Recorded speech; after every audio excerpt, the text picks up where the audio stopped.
আর কি আশা করা যায়? আর কেউ কি আসবে মনে হয়? হ্যাঁ,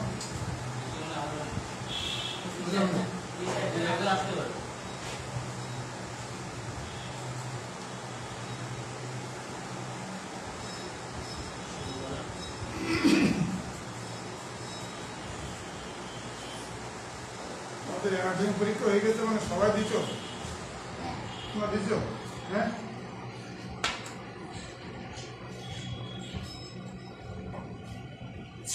কতজন ছিল এমার্জেন্সি? ঘর ভরা ছিল?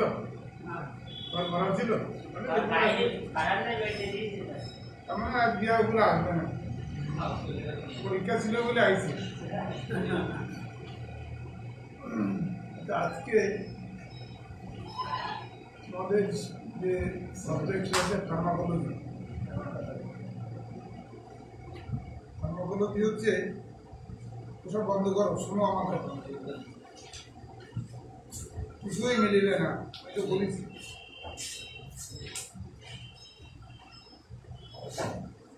ফার্মাকোলজি হচ্ছে চিকিৎসা বিজ্ঞানের একটা খুব গুরুত্বপূর্ণ শাখা,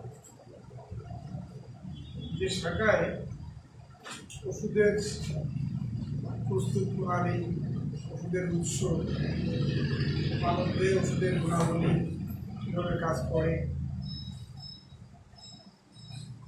আর ক্ষতিকারক দিকগুলো কী, আর র ম্যাটেরিয়ালস কী, কীভাবে তৈরি হয়। মনে করে একটা প্যারাসিটামল ট্যাবলেট, একটা প্যারাসিটামল ট্যাবলেট, তার মধ্যে প্যারাসিটামল জিনিসটা আছে, সেটা কি র ম্যাটেরিয়ালস, এই র ম্যাটেরিয়ালসটা কোথা থেকে আসে। তার মানে একটা সাবজেক্টের ভিতরে ওষুধের র ম্যাটেরিয়ালস কীভাবে আসে, তার উৎসটা কী, তারপরে তার কীভাবে তৈরি করা হয়, তারপরে তৈরি করার সময় কি কি পার্শ্ব প্রতিক্রিয়া হয়, মানুষের খাওয়ালে কি কি উপকার হয়, কি কি অনুপকার হয়, তারপর এইসবগুলো ওষুধ মানুষের দেহে প্রবেশ করলে তার কি কি পার্শ্ব প্রতিক্রিয়া হতে পারে, এই সমস্ত ব্যাপার নিয়ে আলাপ আলোচনা করে যেটা, সেটা হচ্ছে ফার্মাকোলজি। এখন ফার্মাকোলজিটা কেন জানা দরকার? ফার্মাকোলজি তো ধরো ওষুধপত্রের ঘাটাঘাটি, ওষুধপত্র নিয়ে নাড়াচাড়া, ওষুধপত্র নিয়ে ঘাটাঘাটি, এগুলো তো এখন আর খুব একটা করা লাগে না। কারণ করা লাগে না এই জন্যে ওষুধ দোকানে এখন আর কোনো মিক্সার ওষুধ পাওয়া যায় না। দেখ, আগে ছিল মিক্সার ওষুধ পাওয়া যেত, বোতলের গায়ে লেবেলিং করে করে তার 6 দাগ ওষুধ, সকালে 1 দাগ, দুপুরে 1 দাগ, রাতে, এটা বোতলের গায়ে দাগ দেওয়া থাকতো, কাগজ কেটে ডাক্তাররা প্রথমে আঠা দিয়ে মেরে দিত, আঠা থাকতো, ওই আঠা দিয়ে বোতলের গায়ে লাগানো থাকতো, ওই পর্যন্ত। আমি ছোটবেলায় খেয়েছি, আমার ফাদারও ডাক্তার ছিলেন, আমার বাবাকে তৈরি করতে দেখেছি ওষুধটা, এইভাবে খেতে না দেখছি। এই র ম্যাটেরিয়ালসটা যেখান থেকে আসুক, কীভাবে সেটা তৈরি হচ্ছে, আর তার গুণাগুণ, আচ্ছা পার্শ্ব প্রতিক্রিয়া, এগুলো জানাটা খুবই দরকার বলে।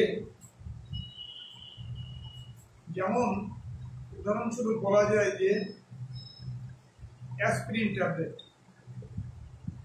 ট্যাবলেট ব্যথার কাজ করে, কিন্তু এর একটা পার্শ্ব প্রতিক্রিয়া হচ্ছে এই যে প্রচন্ড গ্যাস তৈরি করে, আলসার হয়ে যায়। স্টমাকের গায়ে এই অ্যাসপিরিন বড়ি গিরে দিয়ে লাগলে স্টমাকের মিউকাস মেমব্রেনে ঘা হয়ে যায়, এরকম হতে পারে। তুমি একটা লোককে অ্যাসপিরিন দিচ্ছ, সে এসে বলছে যে ডাক্তারবাবু আমার মাথার যন্ত্রণা হচ্ছে, বা ঘাড়ের সায় যন্ত্রণা হচ্ছে, বা মাথায় যন্ত্রণা হচ্ছে, তো তুমি তখন তাকে অ্যাসপিরিন দিলে, কিন্তু অ্যাসপিরিন দেওয়ার আগে তোমার অ্যাসপিরিন সম্পর্কে সম্যক ধারণা থাকতে হবে। অ্যাসপিরিনের পার্শ্ব প্রতিক্রিয়া কি, অ্যাসপিরিন দিলে কি সমস্যা হতে পারে। তুমি যদি এইটা না জানো তাহলে তো মুশকিল হয়ে যাবে। কারণ তুমি একটা আলসার রুগীরে যদি অ্যাসপিরিন দাও তাহলে পেট ফুলে হয়ে যাবে।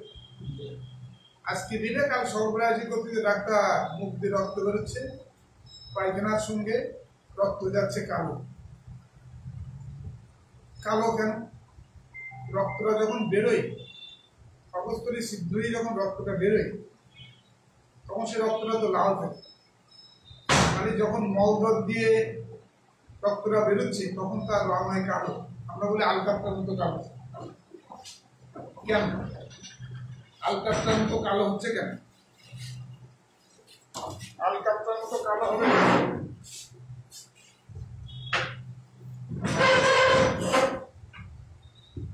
আলকাপটার মতো কালো হওয়ার কারণ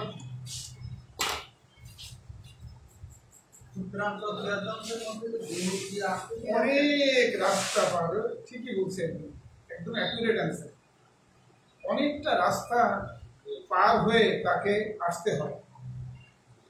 এর মধ্যে রক্তের রং আর লাল থাকে না। বিভিন্ন খাদ্যদ্রব্যের সঙ্গে মিশে বা বিভিন্ন মলের সঙ্গে মিশে যখন পায়খানার সঙ্গে দিয়ে আসে তখন সেটা কালো হয়ে যায়, তখন লাল থাকে। এই জন্যে কোনো রোগী যদি আমাদের কাছে এসে বলে যে আমাদের পায়খানার রং কালো, তখন আমরা তাকে জিজ্ঞাসা করি যে আপনার বমি হয়েছিল কিনা, বমিতে কোনো রক্ত পড়েছিল কিনা, পেটে কোনো আলসার ছিল কিনা, আগে পেটে কোনো ঘা ছিল কিনা, আপনি কোনো ব্যথার ওষুধ খেয়েছেন কিনা, সবসময় আমরা জিজ্ঞাসা করি। এই কারণে জিজ্ঞাসা করি যে অ্যাসপিরিন এখানে ক্ষতি করে। তাহলে মনে করো তুমি জানো যে অ্যাসপিরিন ক্ষতি করে, তারপর তোমাকে অ্যাসপিরিন দিতে হচ্ছে, তাই তখন কি করবো তুমি? অ্যাসপিরিন যে ক্ষতিকারক দিকটা করে সেইটাকে কাভার দেওয়ার জন্য আমরা একটা গ্যাস নিরোধক সিরাপ অথবা বড়ি দিয়ে দেব। কিন্তু তুমি যদি অ্যাসপিরিন খেলে এই সমস্যাগুলো হয়, এইটা তুমি যদি না জানো তাহলে তো তুমি অ্যাসপিরিনের সঙ্গে গ্যাসের ওষুধ দিতে পারবে না, সবার পেট ফুটে হয়ে যাবে। এটা হচ্ছে ফার্মাকোলজি। এই জানাটাই হচ্ছে ফার্মাকোলজি। ফার্মাকোলজি আর কিচ্ছু না, এটা চিকিৎসা বিজ্ঞানের একটা শাখা। যে শাখায় ছাত্ররা যখন যায় তখন এইগুলোই শেখে। যেহেতু আগে মিশ্রণ ছিল, সংমিশ্রণ প্রণালী জানতে হতো, বা সংমিশ্রণ প্রস্তুত প্রণালী কিভাবে হয় সেটা জানতে হতো। এখন এটা উঠে গেছে, এখন সব ট্যাবলেট, ক্যাপসুল, সিরাপ, ইঞ্জেকশন এই সমস্ত জিনিস এসে গেছে। সে কারণে এখন আর মিক্সার করা এটা লাগে না। তাহলে আমরা একটা জিনিস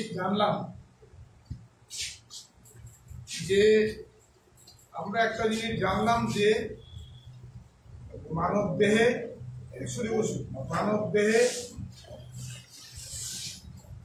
ওষুধের প্রতিক্রিয়া কি, বা সেই ওষুধের পার্শ্ব প্রতিক্রিয়া কি, সেই ওষুধটা কিভাবে তৈরি, সেই ওষুধটা কি কাজ করে, কি তার ক্ষতিকারক দিক, এইগুলো জানা সাবজেক্টটা হচ্ছে ফার্মাকোলজি। আর ফার্মাসিস্ট হচ্ছে কে? ফার্মাসিস্ট হচ্ছে একজন ব্যক্তি, না ওষুধ বিক্রেতা বলতে হবে এমন কোনো। আমি ফার্মাসিস্ট পাস করেছি, আমার কোনো ওষুধের দোকান নেই, তাহলে কি আমি ফার্মাসিস্ট না? ঠিক কিনা? আমি ফার্মেসি পাস করেছি কিন্তু আমি কোনো ওষুধের দোকানদার না, তাহলে কি তুমি বলবা যে তুমি যেহেতু ওষুধের দোকান না সেহেতু তুমি ফার্মাসিস্ট? ফার্মাসিস্ট হচ্ছে একজন লাইসেন্সধারী ব্যক্তি, যে ওষুধের বিভিন্ন কার্যকাল, মেয়াদ, তৈরি করার পদ্ধতি, সংমিশ্রণের পদ্ধতি, মানবদেহের প্রয়োগ, এই সমস্ত ব্যাপারে এমনকি একটা প্রেসক্রিপশন দেখেও যে বুঝতে পারে, সেই হচ্ছে ফার্মাসি। তুমি একটা ওষুধের দোকান করেছো, ওষুধ বোঝো না, একটা ডাক্তারের প্রেসক্রিপশন কিন্তু তুমি বুঝতে পারতে হবে এটা কি ওষুধ, তাহলে তুমি ফার্মাসিস্ট না। কারণ ফার্মাসিস্ট যে দোকানদারি করবে বা দোকানে যে থাকবে তাকে এই জিনিসগুলো জানতে হবে। যেমন ড্রাগ, ড্রাগ হচ্ছে মানব দেহের উপকারের জন্য আমরা বাইরে অথবা ভিতরে যে জিনিসপত্রগুলো ব্যবহার করি সেটাই ড্রাগ। বাইরে কি মনে করে একজনের একজিমা হয়েছে বা দাগ হয়েছে, তার একটা মলম লাগাচ্ছে, এই মলমটা খাবে লাগাই দেবে, মলমটা লাগাবে, তাহলে এইটা ড্রাগ। আর মেডিসিন কি? মেডিসিন হচ্ছে এই জীবদেহ বাঁচার জন্য বা জীবকোষ বাঁচানোর জন্য এই বাহ্যিক এবং আভ্যন্তরীণ ভাবে ওষুধপত্র যে প্রয়োগ করতে হয়, এর যে জ্ঞান, সেটা হচ্ছে মেডিসিন। বুঝা গেছে? তোমাদের এর মধ্যে যেগুলো দরকার সেগুলো হচ্ছে ফার্মাকোলজি আর pharmacy. Drug, medicine, pharmacopoeia. Pharmacopoeia একটা কথা আছে, তোমাদের টার্ম আছে। ফার্মাকোপিয়া হচ্ছে এই ওষুধপত্রের ঘাটাঘাটি করতে গেলে যে আইন লাগে, আইনের বই। মানে তুমি একটা ওষুধ তৈরি করবা, কিন্তু তোমাকে বাংলাদেশ ওষুধ তৈরিকারক সমিতি আছে যারা মন্ত্রণালয়ের অধীনে কাজ করে, তাদের কাছে অনুমতি নিতে হবে, নিয়ে বলতে হবে। তোমাকে দেখলে আমার মনে হয় যে তোমার রক্ত শূন্য, হেমোগ্লোবিনটা পরীক্ষা করো, হেমোগ্লোবিনটা একটু পরীক্ষা করে দেখো তো তোমার গায়ে রক্ত কতটুকু আছে, ভালো জায়গা থেকে করে নিও। তোমার যখনই আমি দেখি আমার মনে হয় যে রক্ত শূন্য, দেখুন আমার আইডিয়া ভুলও হতে পারে। তাহলে আমরা যখন আইন জানবো, এত আইনের এই ধারা অনুযায়ী এই ওষুধ তৈরি করার অনুমতি দেওয়া হলো, সেটা হচ্ছে ফার্মাকোপিয়া। ফার্মাকোপিয়া আমাদের দেশে হয়নি এখনো। দুইটা ফার্মাকোপিয়ার আন্ডারে আমরা ওষুধ তৈরি করি, একটা হচ্ছে ব্রিটিশ ফার্মাকোপিয়া আর হচ্ছে আমেরিকান ফার্মাকোপিয়া। যে কারণে দেখবো ওষুধের গায়ে অনেক সময় বিপি লেখা থাকে, ব্রিটিশ ফার্মাকোপিয়া, আর একটা থাকে ইউএসএ ফার্মাকোপিয়া। ওষুধের প্যাকেটের গায়ে অনেক সময় লেখা থাকে। কারণ এইটা যখন তুমি তৈরি করবা তখন এদের কাছ থেকে তোমাকে অনুমতি নিতে হবে। যেমন একটা জিনিস হচ্ছে, দেখো ভ্যাকসিন তো লাইভ অ্যাটেনিউটেড ভাইরাস থেকে বানানো হয়, মানে জীবন্ত ভাইরাসের কোষ থেকে এই ভ্যাকসিন বানানো হয়। এই কোষে কি কেমিক্যাল থাকে, কোষের কম্পোজিশনটা কি, সেইটা জেনে আমরা ভ্যাকসিন বানাই, র মেটেরিয়ালস দিয়ে ভ্যাকসিন বানাই। এটা কিন্তু একটা দুইটা দেশ তৈরি করতে পেরেছে, সব দেশ কিন্তু এখনো করোনা ভাইরাসের ভ্যাকসিন তৈরি করতে পারেনি।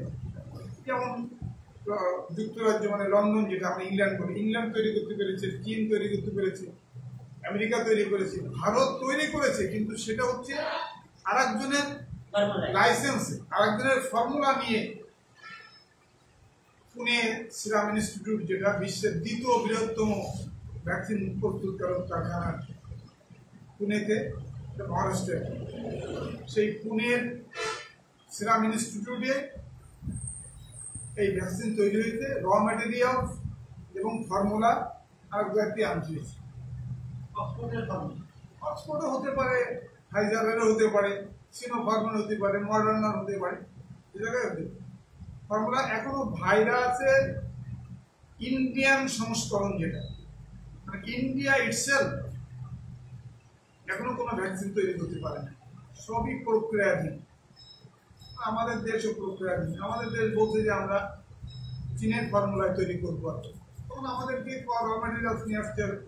র ম্যাটেরিয়ালস নিয়ে এসে তারপরে সেই ফর্মুলা অনুযায়ী তাদের টাকা পয়সা দিয়ে ফর্মুলা নিয়ে এসে তারপরে আমাদের, যেমন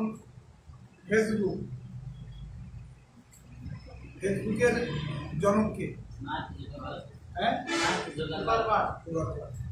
তো তিনি কিন্তু ফেসবুক তৈরি করে ছেড়ে দিয়েছে, এখন ঘরে বসে বসে টাকা পাচ্ছে। পুরো ফেসবুক চালালে তার অ্যাকাউন্টে টাকা জমা ছিল।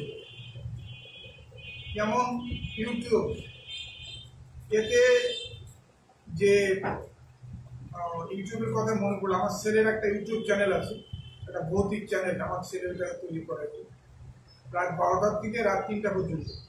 তো প্রতিদিন আমি আজকে তোমাদের ওই এটা দিয়ে জমানে যার সময় আমি এখনই লিখি দিই। তোমরা যদি কেউ ইন্টারেস্ট হও তাহলে আমার ছেলেকে খুঁজে পাবো। ওতে দেখবো একটা ধারাভাষ্যকার একটা ছেলের মুখে খুব দাড়ি, ওটা হচ্ছে আমার ছেলে। GHOST, হোস্ট, একটা স্পেল দিয়ে, ফাইন্ডার FINDERS একটা স্পেল দিয়ে, বাংলা BANGA। এইটা ইউটিউবে যে এইটা লিখে সার্চ দিলে দেখবা চলে আসছে আর কি। হোস্ট ফাইন্ডার্স বাংলা, ওই যে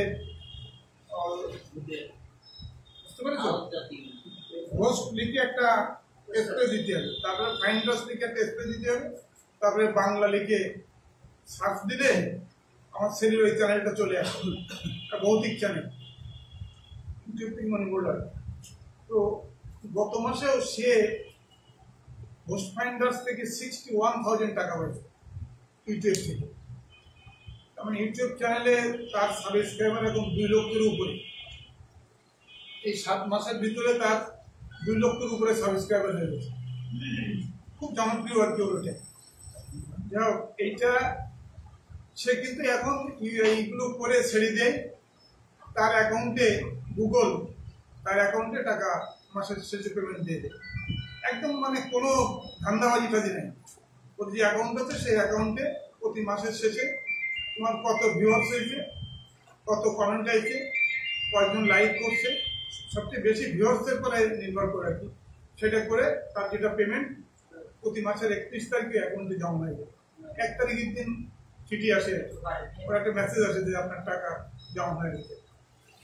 তাহলে এইভাবে দেখো, যারা যারা মূলত এই সমস্ত জিনিসগুলো তৈরি করেছে তারা এখন ঘরে বসে পয়সা আয় করছে।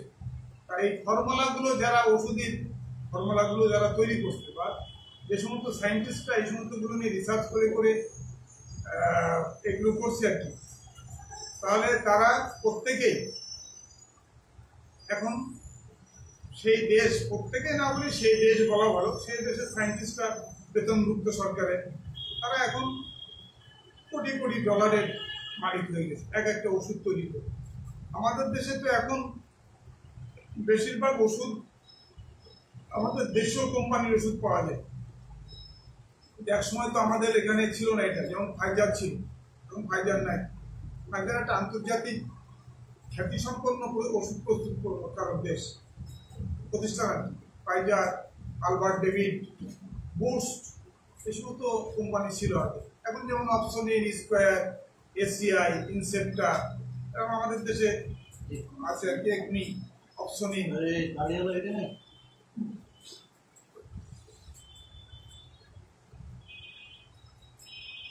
ধারাভাষ্যের সঙ্গে ওর মুখে খুব লম্বা দাঁড়িয়ে আছে, হ্যাঁ অনেক লম্বা দাঁড়িয়ে, 5 লক্ষ সাবস্ক্রাইবার না হলে দাড়ি কাটবে না, এই জন্য ওর ফ্রেন্স কার্ড দাঁড়িয়ে ছিল। আমি মানে এতে আসতে যাচ্ছি।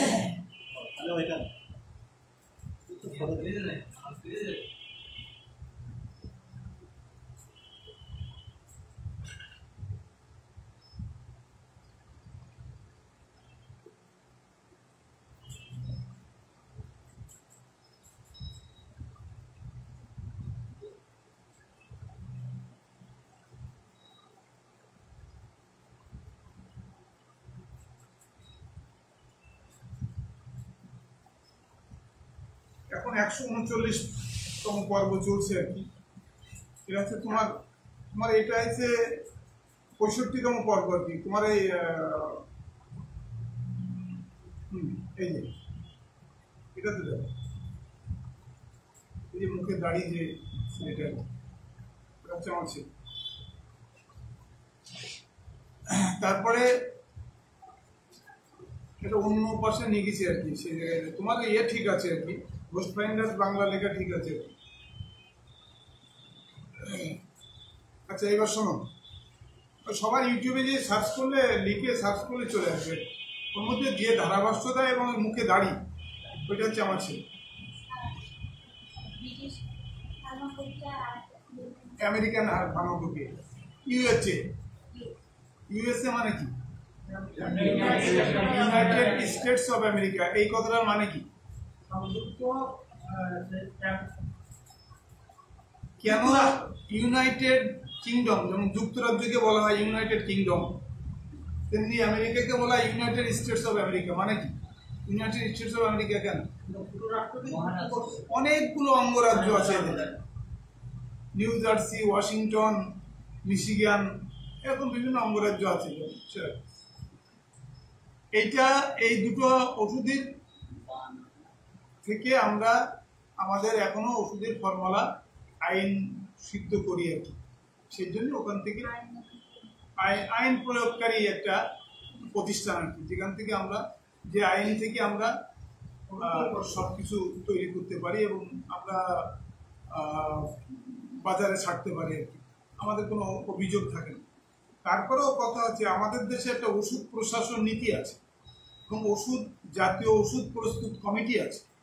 সেই কমিটির কাছে তোমাকে আগে স্যাম্পলিং করতে হবে। যেমন তোমরা জানো বোধহয় ডাক্তার জাফরুল্লাহ সাহেব, তার ওখানে যে বিজন বিহারী শীল, যিনি প্রথমে করোনা ভাইরাসের কিট আবিষ্কার করেছেন আমাদের দেশে, উনি কিন্তু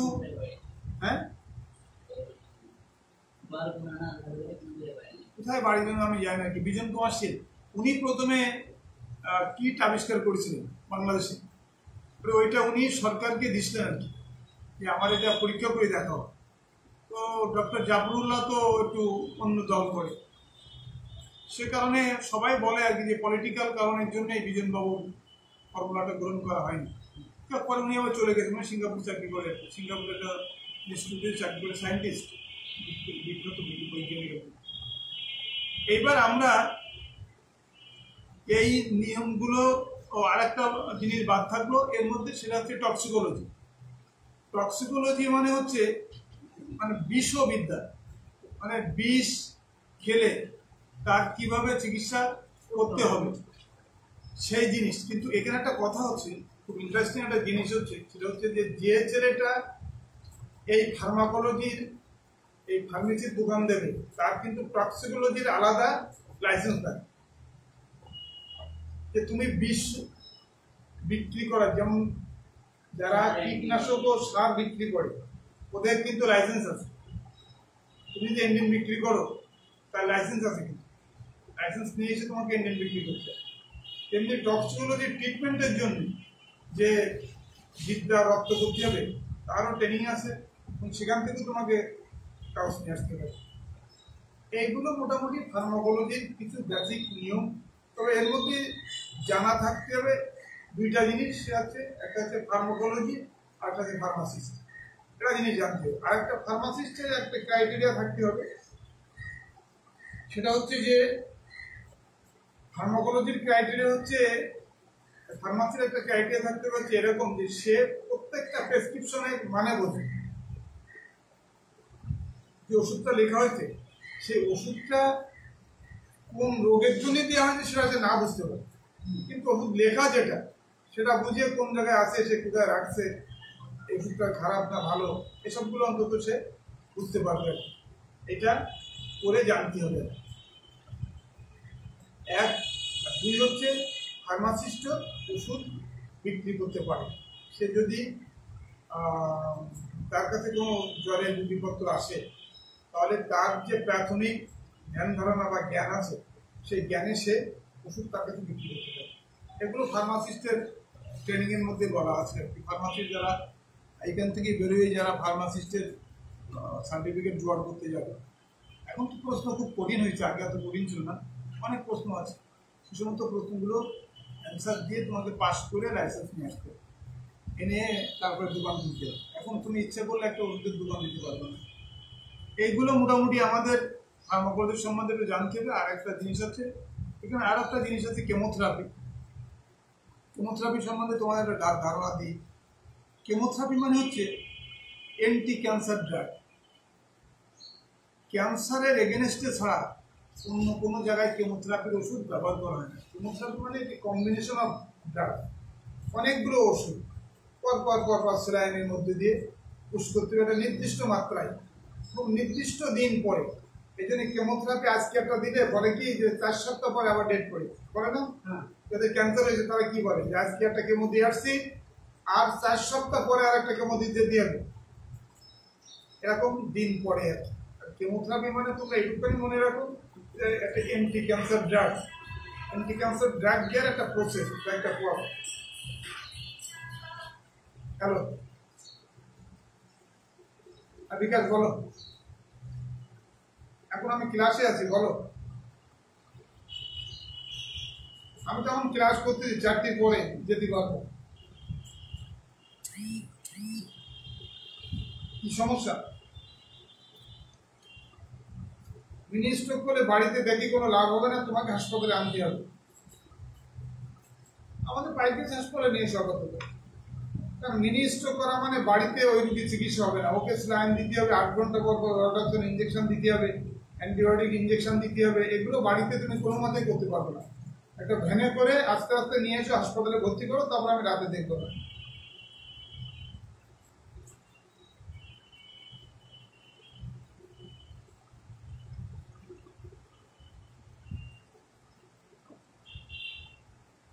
তাহলে কেমোথেরাপি মানে হচ্ছে অ্যান্টি ক্যান্সার ড্রাগ।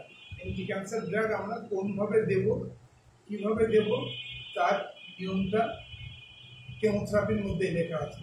এটা শুধুমাত্র একজন ক্যান্সার বিশেষজ্ঞ তিনিই দিতে পারবেন। এটা কিন্তু আমি ডাক্তার হলেও দিতে পারবো না, কারণ আমার তো ক্যান্সার বিষয়ে কোনো অভিজ্ঞতা নেই। ক্যান্সারের ট্রিটমেন্ট ব্যাপারে আমার কোনো অভিজ্ঞতা নেই। কোন জায়গায় কোন ক্যান্সার হলে কি ট্রিটমেন্ট দিতে হবে, কি কেমোথেরাপি দিতে, এটা তো আমি জানি না। যে কারণে আমার ওইটার কোনো চিকিৎসাপত্র আমার দেওয়া সম্ভব না। এই জন্য কেমোথেরাপি সবসময় একজন ক্যান্সার বিশেষজ্ঞ দেবে। একটু মোটামুটি একটা ফার্মাকোলজির একটা ডেফিনেশন তোমরা একটু মনে রাখবো আর কি। ফার্মাকোলজি এত বেশি বড় একটা চ্যাপ্টার, এত বিশাল বড় একটা বই যে তোমার পক্ষে এই সব কিছু মনে রাখা সম্ভব না। কারণ কি, আমি তোমার একটা কথা জিজ্ঞাসা করি যে যেমন সেফিকজিন সিরাপ বা সেফিকজিন ক্যাপসুল আমরা জ্বর হলে খেতে দিই, ইনফেকশনের জন্য একটা ভালো অ্যান্টিবায়োটিক। এর ডোজ হচ্ছে 9 milligram per KG body weight. মানে প্রত্যেক কেজিতে 9 মিলিগ্রাম পর্যন্ত তুমি দিতে পারবে আর কি। ইন কেস অফ টাইফয়েড ডোজটা ডবল হবে, তার মানে 9 18 মিলিগ্রাম হবে পার কেজিতে আর কি। এটা কতজনের পক্ষে মনে রাখা সম্ভব হবে? এরকম তো আরো অনেক ওষুধ আছে, আমি তো একটার কথা বললাম। তোমরা হয়তো বলবা যে স্যার তাহলে আপনি কি করে মনে রেখেছেন? এগুলো আমাদের ডেইলি প্র্যাকটিস লাইফে, ধরো আজকে কমপক্ষে 35 বছর ডাক্তারি হচ্ছে আমার, তার 27 বছরই পাই গেছে। আমি 27 বছর ধরে প্র্যাকটিস করতে হচ্ছে, তো একটু যদি মনে হয়েছে। সব ওষুধে আমার কিন্তু মনে নেই, সব ওষুধের ডোজও আমি জানি না, আমি মানে মিলিগ্রাম পার কেজি হিসাবে আমিও জানি না। তাহলে আমার যখন এইটা দরকার পড়ে তখন আমি কি করি, তখন এটা আমি দেখে নিই। হ্যাঁ,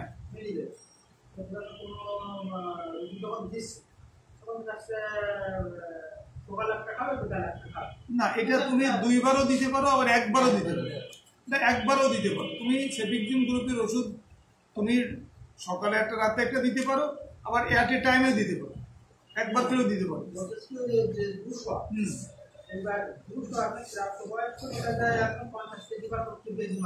হ্যাঁ, না কিন্তু তুমি যখন সেফিকজিন দিয়ে চিকিৎসা করবা তখন ওই লোকটার ওজন তোমাকে জানতে হবে। মনে করো আমার কাছে আসলো, এসে বলতো যে স্যার আমার জ্বর হয়েছে, তাহলে ওর সেফিকজিন 200 দিতে হবে না, কারণ ওর বডি ওয়েট দেখে বোঝা যাচ্ছে যে বডি ওয়েট বেশি হবে, অর্থাৎ এর 400 করে দিতে হবে। কিন্তু যখন আমার কাছে এসে বলবে যে স্যার আমার জ্বর হয়েছে, তখন তুমি সেফিকজিন 200 দিয়ে ট্রায়াল দিতে পারো। কিন্তু মুশকিলটা হচ্ছে এই জায়গায়, জ্বর যদি 2 দিন বা 3 দিনের মধ্যে না সারে বা না কমে, তাহলে ওর তো বিশ্বাস থাকবে না তোমার উপর। আজকে আমার কাছে একটা রুগী আসছে গড়িখালিতে, এক মহিলা এসে বলতে, ডাক্তার তোমারে আর আমি দেখাবো না। কেন? তুমি যে একটা সিরাপ লিখে দিলে আমার, আর সঙ্গে কটা বড়ি, বড়িগুলো খালি আমি খুবই শরীর ভালো থাকে, সিরাপটা খালি আমার সমস্যা হয়, আমি তোমার আর দেখাবো না। আচ্ছা তুমি কি করেছ? হচ্ছে তোমার দেখানির পরে আরো 2-3 ডাক্তার দেখাইছি, তোমার ওষুধে যাওয়া কিছু কাজ হয়, তাকে ওষুধে তো মোটেই কাজ হয় না। আমার তো হার্টের রোগ কেউ ধরতে পারলো না। তাই তুমি এক কাজ করো, তুমি হার্টের পরীক্ষাটা করো আজকে। পরীক্ষা তো কোনোদিনই করতে পারো না, হার্টের পরীক্ষা করো, দেখি তোমার হার্টের রোগ কিনা। হার্টের ট্রোপোনিন, কার্ডিয়াক ট্রোপোনিন অন এবং ইসিজি করে দেখা গেল তার হার্টের কোনো সমস্যা নেই। আসলে সে একটা সাইকিক পেশেন্ট। তার মেয়ে বলছে এই ওষুধের নাম করে মা, আমার কোনো ভাই নেই, তো ওষুধের নাম করে মা আমাকে 3 বোনের কাছ থেকে প্রতি মাসে অন্তত 500-700 কোটি টাকা নেয়। আমি ওষুধ কিনবো টাকা দিই, ওষুধ কিনবো টাকা দিই। তার মানে ওর একটা ওষুধ খাওয়ানো একটা ম্যানিয়া হয়ে গেছে। কথা বুঝতে পেরেছো? তার মানে চিকিৎসা করতে গেলে তোমার এই লোকটাকে যদি তুমি চিকিৎসা করো, তাহলে তোমাকে 200 মিলিগ্রাম বিডি দিলেও হবে, চলবে। কারণ এটা তো মানে প্রতিষ্ঠালব্ধ টাইফয়েড না, এ একটু জ্বরের কথা বললে তোমাকে এটা দিলেও চলবে। আবার দেখা যাচ্ছে যে এ যদি টাইফয়েডটা পরীক্ষা করে আসে, দেখা যাচ্ছে যে ওর টাইফয়েড নেগেটিভ, তাহলে একে তুমি 200 দিতে পারো। কারণ ওই যে 9 মিলিগ্রাম পার কেজি বডি ওয়েটে দেওয়া যায়, আর টাইফয়েড হলে 18 মিলিগ্রাম দিতে হবে, তখন ওকে 9 মিলিগ্রাম দিয়ে চিকিৎসা করা যাবে। এটা ছোট বাচ্চার ক্ষেত্রেও একই জিনিস। এই একটা ডোজ মনে রাখলে তোমরা সেফিক্সিন, সেফ্রোক্সিমেথিল এবং মক্সিফ্লোক্সাসিন এই 3টা ড্রাগেরই ডোজ জানা হয়ে যায়। এই জন্য একটা ডোজটা মনে রাখতে হবে। সবগুলো তো মনে রাখা সম্ভব না, এটা আমারও মনে নেই। আমি যখন খুব বেশি সমস্যায় পড়ে যায় তখন ডিপস দেখে নিই যে কত মিলিগ্রাম ডোজ আছে। আর যদি না অসুবিধা হয় তাহলে 200 অথবা 400 করে দেওয়া যায়। এটা তোমার, তুমি সবসময় তো ওজন করে পারা যায় না। দেখা যাচ্ছে যে এর বডি ওয়েটের সঙ্গে এর বডি ওয়েটের একটু ডিফারেন্স আছে, ওর বডি ওয়েটের সঙ্গে এর বডি ওয়েটের একটু ডিফারেন্স আছে। ওই ডিফারেন্সটা ক্যালকুলেট করে তোমাকে কাজে লাগাতে হবে, একটু কম বেশি করে দিলে হয়ে যায়। তাহলে মোটামুটি এইগুলো ফার্মাকোলজি সম্পর্কে তোমাদের একটা ধারণা, প্রাথমিক ধারণা, এটা তোমরা জেনে রাখবো। আর ফার্মাকোলজি পড়াতে গেলে অনেক ওষুধ, এই ওষুধের নাম মনে রাখা কারোর পক্ষে সম্ভব না। এখানে যে ওষুধের নাম আছে আমি সবাইকে বলি, আর এর আগে যত ক্লাস হয়েছে সেই ওষুধ তাদেরকেও বলেছি আর কি, যে এই যে ওষুধপত্র এতে আছে, এই ওষুধপত্রগুলো শুধু নাম শুনে রাখো। কারণ তোমার এই ওষুধপত্রগুলোর দেখতে কেমন, কোন কাজে লাগে, তাদের ডোজ কিরাম, পার্শ্ব প্রতিক্রিয়া কি, এ সমস্ত জানতে গেলে 2 বছর লাগবে। ফার্মাকোলজি এইটাই পড়তে হবে 2 বছর, তা নাহলে শেষ করতে পারবে না, জানতেও পারবে না। অতএব বেশিরভাগ ক্ষেত্রে মানে আমি যাদেরকে ক্লাস নিচ্ছি আর কি, তাদেরকে ওই বেসিক ওষুধের নামগুলো বলি এবং কোন রোগে কাজ করে আর কি, তোমার সেইগুলো মনে রাখো। যেমন টাইফয়েড হলে সেফিক্সিন, ইউটিআই হলে সেফিক্সিন, তারপরে হোয়াইট ডিসচার্জ হলে সেফিক্সিন, আমরা ইনফেকশন হলে সেফিক্সিন, টনসিলাইটিস সেফিক্সিন, এরকম দিতে পারি আর কি। তাহলে এক সেফিক্সিন দিয়ে অনেক জায়গায় চিকিৎসা করা সম্ভব আছে, এইভাবে মনে রাখতে হবে। তা নাহলে প্রত্যেকটা ওষুধের নাম আলাদা আলাদা করে মনে রাখতে হলে এ বছরে তো শেষ হবে না, আর 1 বছর লেগে যাবে ফার্মাকোলজিতে। আচ্ছা, আর কিছু কিছু কথা হচ্ছে যে তোমাদের ফার্মাকোলজিতে কিছু কিছু সংকেত ব্যবহার করা হয়, এটা প্রেসক্রিপশনেও লেখা হয়। যেমন প্রেসক্রিপশনে লেখা হয়, আবার ওষুধের দোকানদাররাও লেখে আর কি। সেটা কি, যেমন তোমাকে উদাহরণ দিচ্ছি, এটা বুঝতে দেবো। হ্যাঁ,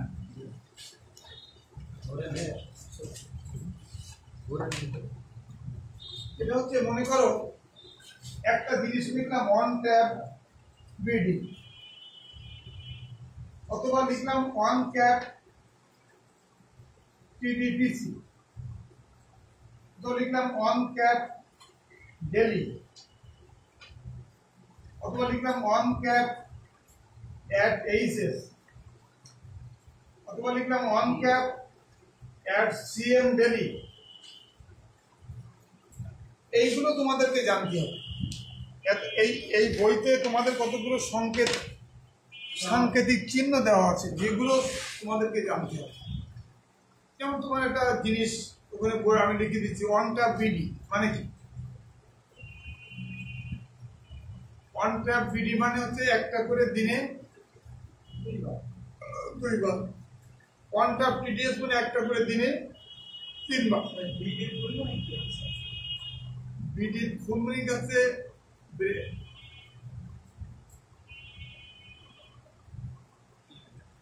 ব্রেকিং ডিনার। ব্রেকিং ডিনার মানে রাতের খাবারটাকে 2 ভাগ করলে সকালে এক ভাগ আর রাতে এক ভাগ পরে সেরকম, সেটা মানে হচ্ছে ব্রেকিং ডিনার মানে বিডি। আর টিডিএস মানে হচ্ছে থ্রাইস টাইম ডেলি।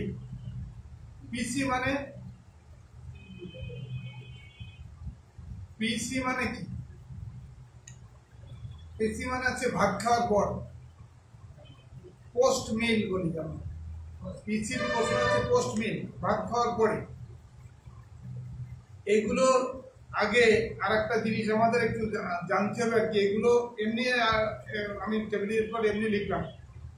এইগুলো জিনিস জানার আগে আমাদের আরেকটা জিনিস জানতে হবে, সেটা হচ্ছে তোমাদের এখানে রয়েছে আর কি, আমি এগুলো দেখাই দিচ্ছি আর কি।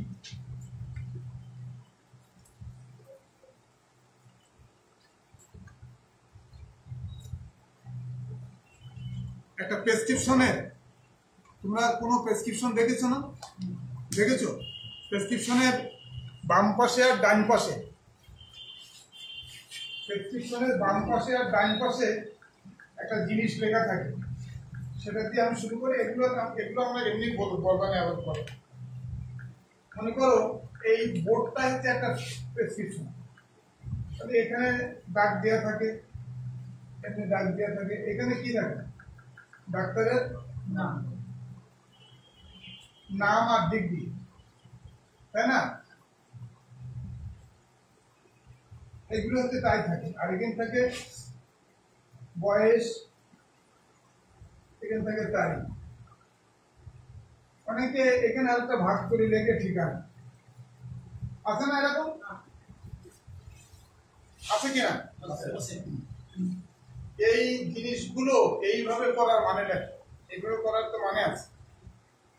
মানে হচ্ছে এটাই, তুমি যখন একজনের কাছ থেকে পয়সা নিবা, 300 টাকা কিংবা 500 টাকা কিংবা 1000 টাকা আপনি নিবা, তখন সেই লোকটা, যেমন এখন আবার আমাদের দেশে আইন বেরোচ্ছে আর কি, আইনটা নিয়ে আলোচনা হয়েছে আর কি, এখনো কার্যকরী হয়নি। সেটা হচ্ছে আইনজীবী এবং ডাক্তার এদেরকে প্রেসক্রিপশনের ফির এগেনস্টে রসিদ দিতে হবে। হ্যাঁ, এটা পেপারে আইসি আর কি, এটা নিয়ে আলাপ আলোচনা হচ্ছে আর কি। যেমন একজন ডাক্তার কত ফি নেয়, কোনো রসিদ দেন, অথবা ওই ডাক্তারের ইনকাম কত এটা ধরা যায় না, এটা সে ইনকাম ট্যাক্স দেয় 50 টাকা। কথা আছে ঠিক না? এটা হচ্ছে খুলনায় আজ সাহেব, যে প্রতি রুগীর পিছনে তিনি মিনিমাম কামাই হচ্ছে 10,000 টাকা প্রতি রোগের কাছে। তার মানে 12,000 14,000 টাকা নিজে তার কোনো ইনভেস্টিগেশন নেই, এমনি 1,000 টাকা ফি আর 12,000 টাকার ইনভেস্টিগেশন। এটা আজ সাহেবের বৈশিষ্ট্য। তার কাছে গেলি 10,000 টাকা নিচে তুমি যেতে পারবে না। তাহলে এই লোকটা, হ্যাঁ এই লোকটা আমার মতো যদি বছরে 3,000 টাকা ইনকাম ট্যাক্স দেয় তাহলে হবে? এই জন্য এখন এই সিস্টেমটা বেরিয়েছে এবং এটা অচিরেই কার্যকর হতে পারে আর কি। সেক্ষেত্রে তখন আমাদের তোমাদের একজন অ্যাসিস্ট্যান্ট রাখতে হবে। তুমি যে আগে নাম বলবা কি, আব্দুল কাদের, আব্দুল কাদের লিখিয়ে 300 টাকা ফি নিয়ে একটা রসিদ আব্দুল কাদের লিখবে, এবং ওই যে মুড়ি বইটা থাকবে, নেমো বইটা, ওইটা ইনকাম ট্যাক্সের লোক মাসের শেষে অথবা বছরের শেষে বলবে এ যাবৎ কত রুগী দেখেছেন মুড়ি বই পাই,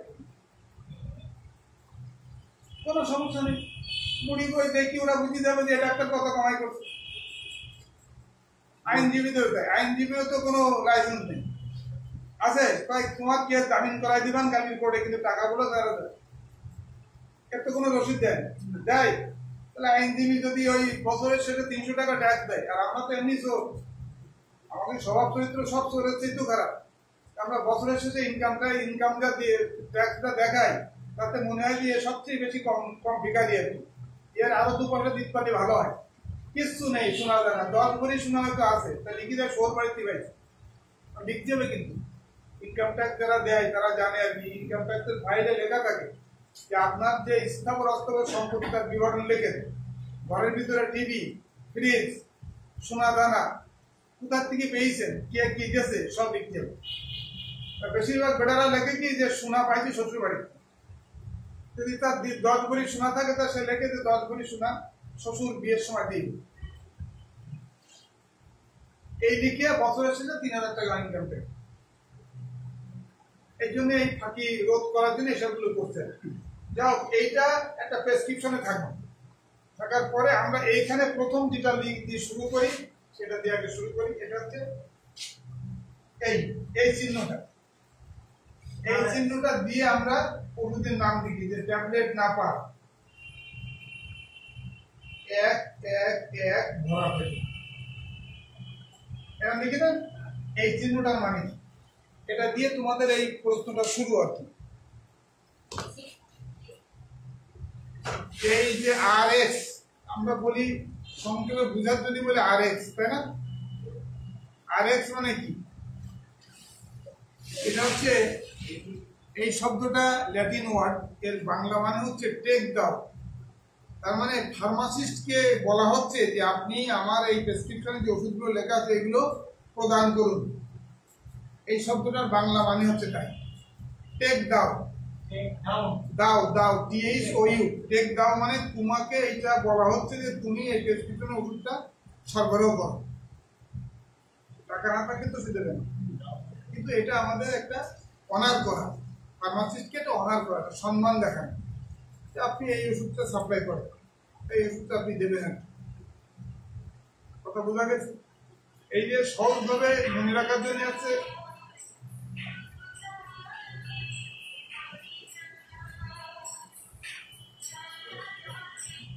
হ্যালো,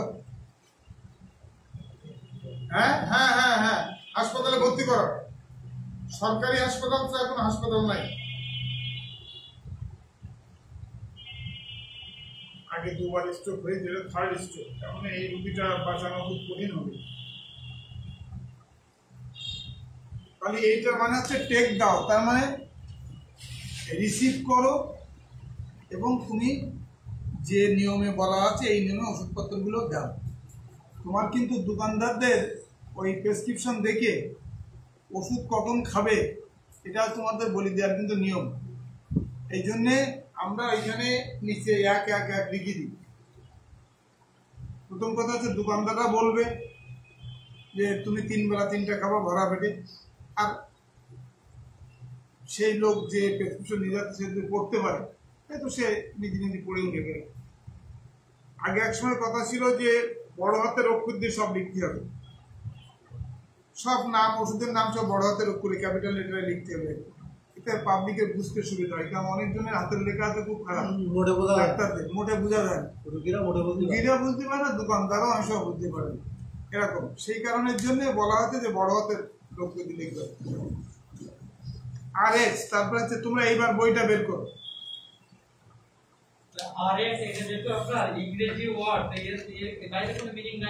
না, আমি যেটা জানি সেটা বললাম আর কি। এটার মিনিং এইটা আমি জানি, টেক দাও মানে তোমাকে এটা দিতে বলা হয়েছে। এতে তোমাদের এতে কি লেখা আছে? রিসিভ, টেক দাও, তার মানে তোমরা টেক দাও মনে না রেখে একটা বাংলা জিনিস মনে রাখো, এটা ফার্মাসিস্টকে বলা হচ্ছে যে আমার প্রেসক্রিপশন অনুযায়ী ওষুধগুলো সরবরাহ করে, সহজ কর। তারপরে হ্যাঁ, ব্যবহারের নির্দেশাবলী বললে হবে না, কারণ ফার্মাসিস্ট তো তোমার আন্ডারে চাকরি করে না। তুমি একজন ফার্মাসিস্টকে অর্ডার করতে পারবে না। তুমি এটা অর্ডার করতে পারো যে ফার্মাসিস্ট আমার চেম্বারে, আমি যার চেম্বারে বসছি আর কি, বা আমার চেম্বারে আমি একজন ফার্মাসিস্টকে রেখে দিছি, হ্যাঁ কাদের ওষুধপত্র সব দিয়ে দাও প্রেসক্রিপশন অনুযায়ী। কিন্তু দুনিয়ার সমস্ত ফার্মাসিস্ট তো তোমার তাবেদার না, অর্থাৎ নির্দেশাবলী বললে হবে না। এটা তোমাকে অনুরোধ করা হচ্ছে বা তোমাকে বলা হচ্ছে যে এই প্রেসক্রিপশনে যে ওষুধগুলো লেখা আছে এগুলো তুমি সরবরাহ করো, এইটাই। তারপরে হচ্ছে SIG, মানে এটা হচ্ছে সিগনেচার। এই জিনিসটার আবার একটা মানে আছে। সিগনেচার করতে কোন জায়গায়? ডান পাশে হোক, বাম পাশে হোক, নিচে, ঠিক কিনা? সিগনেচার না দিলে ক্ষতি কি? কি ক্ষতি আছে? প্রেসক্রিপশন আমার না, আমার প্যাড কেউ চুরি করে নিয়ে যায়, এসব লিখে নিয়েছে, আমি যাই না। সে ওষুধ খেয়ে একজন লোকের ক্ষতি হলো, সে কেস করলো আমার নামে কোর্টে, এই ডাক্তারের এই ওষুধ খেয়ে আমার রুগী মারা গেছে। ডাক্তার কোর্টে নিয়ে গেলে আমার কোনো সই আছে ওতে? আমার প্রেসক্রিপশনের প্যাড কিটা আমার প্যাডের থেকে এখন চুরি করে নিয়ে গেছে, নিজেই এই সমস্ত লিখে নিই। যদিও এসব বললেও চামড়া সব বাঁচে না সব সময়, কারণ তোমার প্যাড আবার চুরি হয় কিরম করি, তাহলে তুমি কনে রাখো প্যাড? প্যাড তো সব না, হাতের লেখা তো পরে, এতে আগে সিগনেচার, তারপরে হচ্ছে এইবার হাতের লেখা আসে। এবার হ্যান্ড এক্সপার্ট দিয়ে হাতের লেখা যাচাই করা হবে, তারপরে দেখলে বুঝতে পারবে তোমার হাতের লেখা কিনা। এই জন্যই সিগনেচারের এত গুরুত্ব। তারপর হচ্ছে অ্যাকোয়া। অ্যাকোয়া মানে কি? পানি। তারপর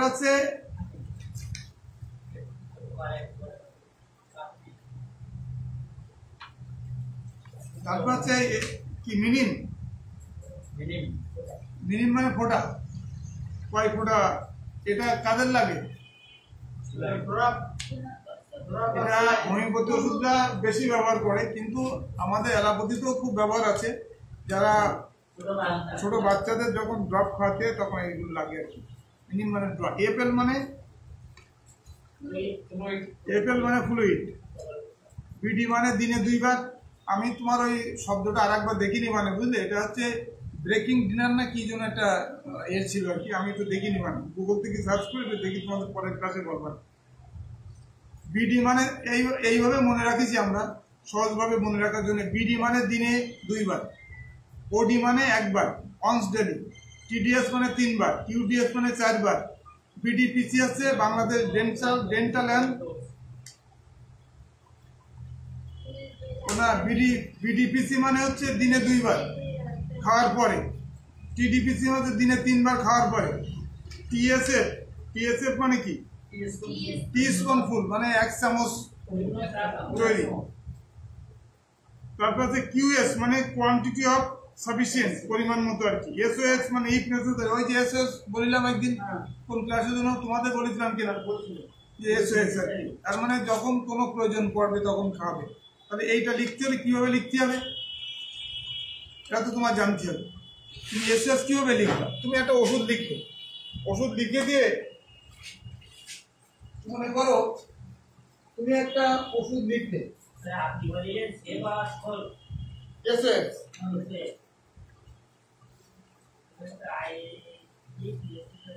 এখানে কি লেখা? এসওএস মানে ইফ নেসেসারি, এটা হচ্ছে ডাক্তারি ভাষা, ইফ নেসেসারি, কিন্তু এসওএস অ্যাব্রিভিয়েশন হচ্ছে save our soul. SOS SAV save our SOUL soul. এটা এসওএসটা আমরা ডাক্তারি শাস্ত্রে ব্যবহার করি কখন? যখন মনে করো একটা ইনজেকশনের কথা লিখবে, ইনজেকশন ট্রাইজন 1 গ্রাম আইভি, এটা আমরা লিখি এরকম করে 1 vial IV stat and SOS. এটা হাসপাতালে বেশি ব্যবহার করা হয়, আমাদের প্রেসক্রিপশনে খুব একটা বেশি এসওএস ব্যবহার করা হয় না, কারণ প্রয়োজনের আগেই ডাক্তারের কাছে ফোন করে, ডাক্তার তোমার এই ওষুধটা এই হচ্ছে নাকি আর খাবো, ফোন চলে আসে। এখন তো ফোনের যুগ, তো ফোন চলে আসে। হ্যাঁ বলো।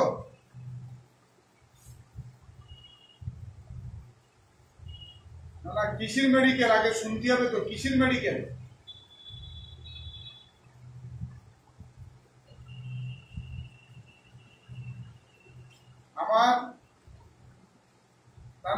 আমার সঙ্গে কার কথা হয়েছিল ওই সকালবেলায়? এই লোকটার বাড়ি কোথায়? আরে আমার সঙ্গে কাল সকালবেলায় কথা বলতে বলো। আমি ক্লাসে এখন এখান থেকে বেরোই, হ্যাসারিতে যাবো, আজকে তো কোনো সুযোগ নেই।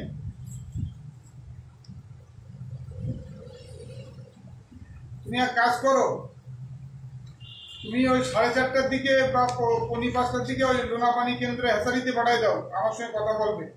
আমি আগে কথা বলে দেখি, তারপরে দেবো কিনা এখন বলতে পারছি না। 1 লক্ষ কুমিল্লাতে মানুষের আবদার করার একটা হিসাব থাকতে হবে, ঠিক না? তার একটা মেডিকেল দিতে হবে যে আমি পাই গেছে, এখন এটা কোর্টে যাবে। কোর্ট যদি গলি বসে, বিরোধী পক্ষের লোক যদি বলে কোর্টে দাঁড়াই, স্যার ওই যার মেডিকেল নিয়ে তো গোয়া, সে তো কুমিল্লা, পাইক গেছে নেই, পাইক গেছে থাকলে আপনি হাজির করেন, আরে হাজির হতে পারেন, কথা বোঝা গেছে? আমি বললাম সকালবেলায় যে এটা হবে না, কুমিল্লায় যে লোক রয়েছে তার কুমিল্লার থেকে নিতে বলে, সেই লোকই আবার আমি যেটা বলতাম 1 vial IV start and SS, তার মানে 1 ভায়াল এখন দিতে হবে, আর প্রয়োজন হলে তুমি দিবা। এটা আমাদের নার্সকে নির্দেশাবলী দিয়ে দেবে, কিন্তু এটা আমাদের প্রেসক্রিপশনে খাটবে না। প্রেসক্রিপশনে খাটবে না এই কারণে যে তোমাকে রুগী এর মধ্যে 2 বার ফোন করবে, ডাক্তার তোমার ওষুধ খেয়েই তোমার সমস্যা হচ্ছে, আমি ওটা খাবো, আর তাহলে আমার ওষুধ, তোমার ওষুধ খেয়ে আমি ভালো হচ্ছে, আমি কি খাবো, এটা জিজ্ঞাসা করছি। এসএস দেখলে ওরা বোঝে না। আর এমনি তো রুগীরা যে ফোন করে তারা তো প্রেসক্রিপশনের কোনো কথা মনে রাখে না, প্রেসক্রিপশনের কোনো কথা মনে রাখতে পারে না। যে যেমন আমার এই কামিনীবাসী নাম শুনেছেন না, বড়িখালির ওইবার, ওটা দাগক থানা, কিন্তু ওখানে আমার এক রুগী আছে, সে ফোন করে ডাক্তার আন করে সে কামিনীবাসীর থেকে করছে। কবে কতদিন আগে আমার দেখাইছিল তা আমার মনে নেই, কিন্তু ওই কামিনীবাসী বলে আমি বুঝতে পারি যে সেই রুগী, এই রুগীরা এরকম এরকম দেখতে পাই, এরকম এরকম চেহারা ছিল এরকম। এরা যদি তুমি এসএস লিখে দাও কোনো মানে দিতে পারবে না। বেশিরভাগ লোকই তো প্রেসক্রিপশন করতে পারে না, বেশিরভাগ লোকই তো প্রেসক্রিপশন করতে পারে। যাই হোক, আমরা এইভাবে সিস্টারদের কাছে আমরা যখন ফাইলে লিখবো তখন লিখবো এসএস, এটা অন্য কোনো কারণে না। তারপরে এসএস ব্যাপারে এই দুটা জিনিস আছে, সিএম আর এইচএস, এটা খুব গুরুত্বপূর্ণ জিনিস।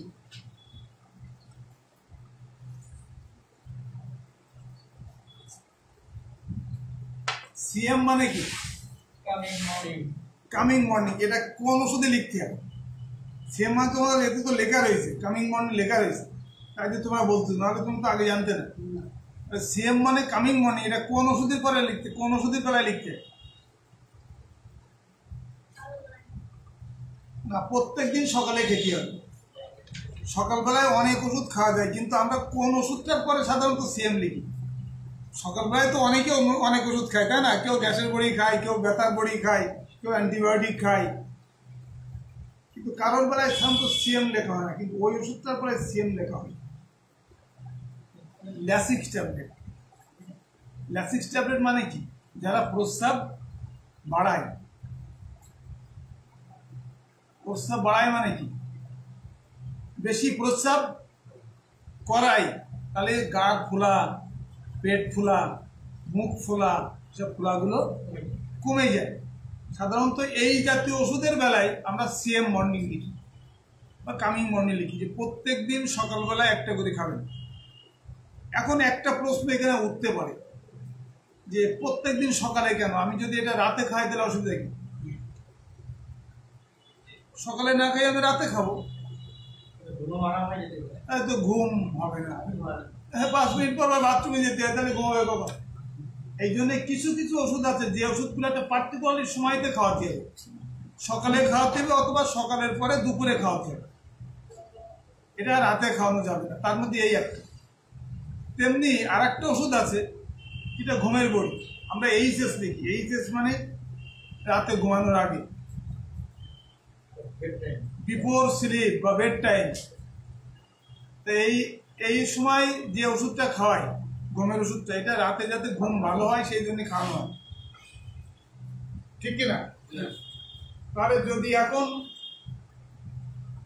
কোনো কারণে এই ঘুমের ওষুধটা সকালবেলা খাও, তাহলে কাজ করতে পারবা? ঘুমাইতেছে, বড্ড ঘুমাইতেছে, এখন তোমাদের এখন ঘুমাইতেছে, চোখ টোকটা ছোট হয়ে, যে কারণে ঘুমের ওষুধটা রাতে খেতে হবে। তেমনি আর একটা জিনিস বলা আছে, ঘুমের ওষুধ খাবে, ঘুমের ওষুধ খেয়ে কোন কোন কাজ করা যাবে না। তার মধ্যে প্রথমটা কি? গাড়ি চালানো। এটা হচ্ছে 1 নম্বর কথা, ঘুমের ওষুধ খেয়ে গাড়ি চালানো যাবে। অ্যালার্জির ওষুধ রাতের বেলা খেয়ে গাড়ি চালানো যাবে না। অ্যালার্জির ওষুধ দিনের বেলা খেয়েও অনেক সময় গাড়ি চালাতে গেলে এমআরই দিতে হয়, ঘুম আসে। এখন অবশ্য ঘুম হয় না এমন অ্যালার্জির করে বেরিয়েছে ব্লাস্টিন। ব্লাস্টিন প্রিপারেশনের ওষুধগুলো সাধারণত ঘুম হয় না, অ্যালার্জির খুব লেটেস্ট ওষুধ, 20 টাকা করে দাম পার ট্যাবলেট, অনেক দাম, 3-4 মাস আসছে বাজারে। আচ্ছা, তারপরে হচ্ছে আইএনজি মানে ইনজেকশন, ব্লাস্টিন। ব্লাস্টিন এটা সবচেয়ে ভালো, ব্লাস্টিন সবচেয়ে ভালো, কিন্তু মুশকিল হচ্ছে অনেক দাম তো, যে কারণে এই আমি একটা ওষুধ লিখি অ্যালার্জির জন্য, এটা একটু কম দামের ওষুধ কিন্তু খুব ভালো কাজ করে। ওষুধের নাম লিখে দাও, ওষুধের নাম লিখতে হবে না আমার। ও একজন কইল কি যে মা রাতে বিশ্বাস করলে আমার ডাকি দিও, মা কথা আমার ডাক দেবো না, তুমি আমার ডাক পানি বিশ্বাস করবে, ঘুমের ওষুধ তো লাগবে না, এমনি দোকান থেকে কিনে খাবে ট্যাবলেট লুপাডিন। এটা কম পয়সার ভিতরে সবচেয়ে ভালো অ্যালার্জির ওষুধ। আর এখন লেটেস্ট যেটা বেরিয়েছে সেটা হচ্ছে ভিলানিক্স 20 মিলিগ্রাম, এটাও তিনি একটা।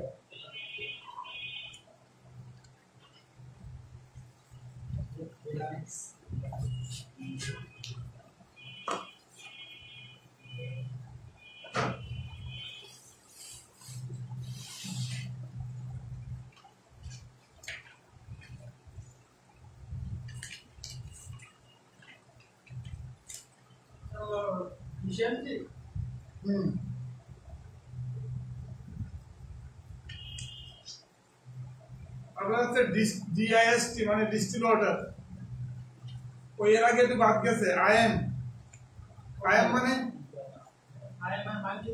ইন্ট্রামাসকুলার। কিছু কিছু ওয়ার্ডের দেখেন অ্যাপ্লিকেশন এই ওয়ার্ডের সঙ্গে মিল আছে মিনিংটা, কিছু কিছু মিল, যেমন এখানে আপনার এইচএস না এইচএস, ওদের মিনিংটা হচ্ছে এর সময় এগুলো এর একটা কারণ আছে, কারণ হচ্ছে এই ওয়ার্ডগুলো ল্যাটিন ওয়ার্ড, ল্যাটিন ওয়ার্ডটা মনে রাখা সম্ভব না, এই জন্য যখন দরকার ঠিক সেই সময়টা লিখে দিয়েছে ক্যাট বেড টাইম, মানে এরকম এইচএস যদি লেখা থাকে তাহলে এগুলো আপনাদের জন্য না, এগুলো যখন হাসপাতালে যারা চাকরি করে আর কি ডাক্তাররা তারাই লিখবে এগুলো। আপনার তো বেশি সময় লেগে থাকবে 001 মানে রাতে শোয়ার সময় খাবে, আপনার খুব লেখা থাকবে। আইভি মানে ইন্টারভেনাস, এসসি মানে সাবকিউটেনিয়াস। বলেন তো দেখি, সাবকিউটেনিয়াস মানে চামড়ার নিচে, তাই তো? সাবকিউটেনিয়াস ইনজেকশন দিতে হয় কোন রোগে? বুঝলাম না। ডায়াবেটিস রোগীদের জন্য সাবকিউটেনিয়াস দিতে হয়। আর অ্যালার্জি টেস্ট করার জন্য যে ওষুধগুলো সাবকিউটেনিয়াস দিতে হয়। আর হামের টিকা,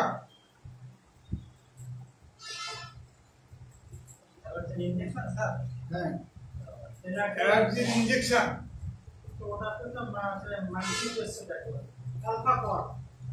অ্যালার্জির ইনজেকশন ওটা চামড়া তুলে এর ভিতরে দিয়ে অ্যালার্জি টেস্ট করতে হয়, সেটাও সাবকিউটেনিয়াস। অ্যালার্জি ইনজেকশন মাংসে সিরাইও দেওয়া যায়, যেমন ফেনারগান সিরাই দেওয়া যায়, অ্যাবিল সিরাই দেওয়া যায়, কোনো সমস্যা নেই। তারপরে হচ্ছে এমএল মানে মিলিলিটার, স্টার্ট মানে ইমিডিয়েটলি, এটা করতে তোমাদের যদি লেখা আছে দেখো।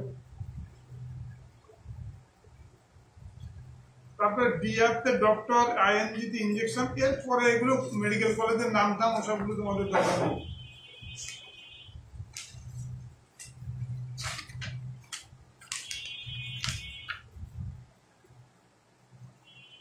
এখানে একটা চারটি বেদিক আছে আজকের এই ভাগ, এর মধ্যে একটা কথা বলি শেষ করি।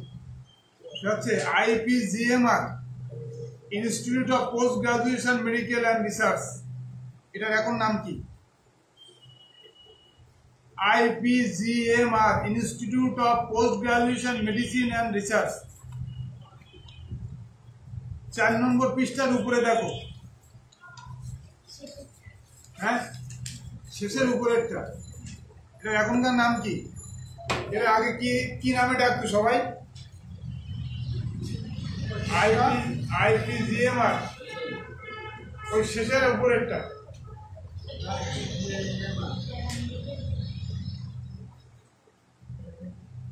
এইটা খুবই জানা দরকার আর কি, এটা জানতেই হবে আর কি। এদেশে বাস করতে গেলে এটা জানতেই হবে।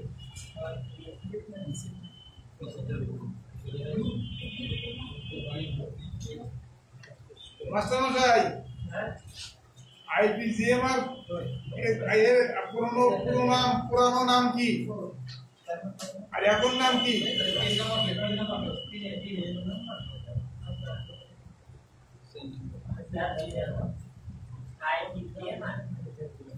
ওকে আগে বলতো পিজি হাসপাতাল, নাম শোনেননি?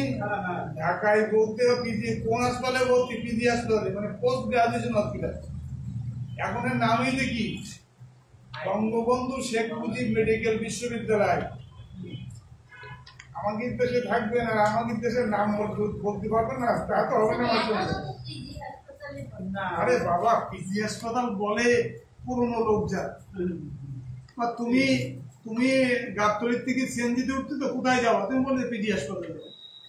এটা অনেক, কিন্তু অন্য কোনো জায়গায় কাগজে কলমে খাতা পত্তরে না না, এখন বঙ্গবন্ধু শেখ মুজিব মেডিকেল বিশ্ববিদ্যালয়। হ্যাঁ,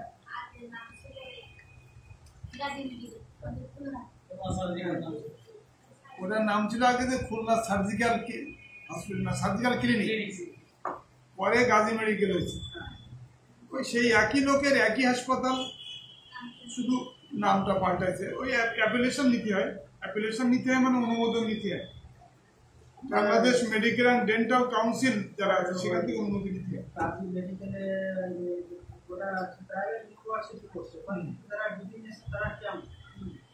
বাবা, ডিগ্রি তো সাতক্ষীরা মেডিকেল থেকেও মানুষ নিচ্ছে।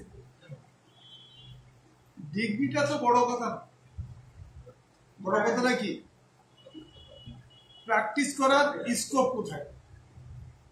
খুলনা মেডিকেল কলেজের থেকে একটা ছেলে যখন বেরোবে, তখন খুলনা মেডিকেল কলেজ সম্পর্কে সে যে ধারণা, যে তথ্য, রুগীপত্রগুলো, কত রুগী, হাজার হাজার রুগী, হাজার হাজার রুগী, মানে 20-30 হাজার রুগী ভর্তি বারান্দা দিয়ে। এই সমস্ত রুগীগুলো দেখি শুনে সে আসবে, তার অভিজ্ঞতা। সাতক্ষীরা মেডিকেলে তো কোনো রুগী ভর্তি দেয়, এই করোনার কটা রুগী ভর্তি। আরে বাবা, সেই জন্যই তো বলতেছি, আমার কথাটাকে শেষ করতে যাও তুমি। এটা হচ্ছে অভিজ্ঞতার পর নির্ভর করে। এখন গাজী মেডিকেলে যদি রুগীপত্র সেরকম থাকে, তুমি যদি সেরকম এক্সপিরিয়েন্স নিয়ে বেরোতে পারো, তোমারও ভবিষ্যৎ ভালো। কারণ বিসিএস না করলে তো তুমি কোথাও কোয়ালিফাই করতে পারো না।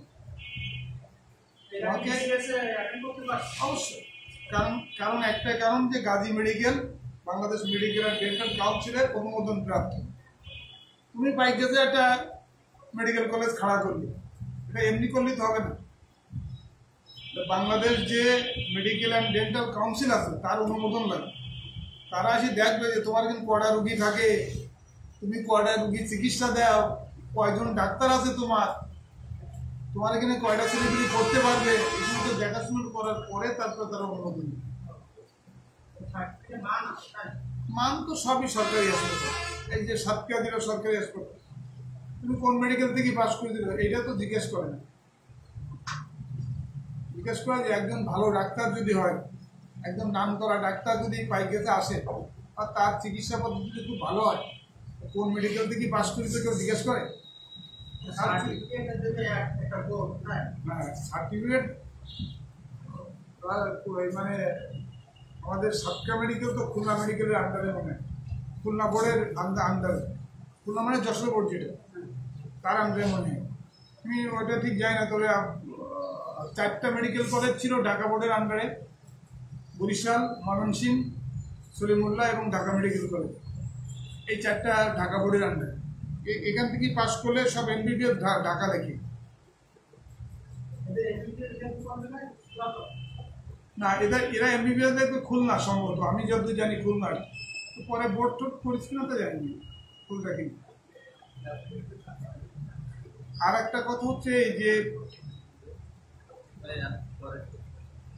সবচেয়ে বড় কথা হচ্ছে যে practice makes a man perfect. তার মানে যে যতখানি প্র্যাকটিস করতে পারবে তার অভিজ্ঞতাটা ডাক্তারি শাস্ত্র তো তাই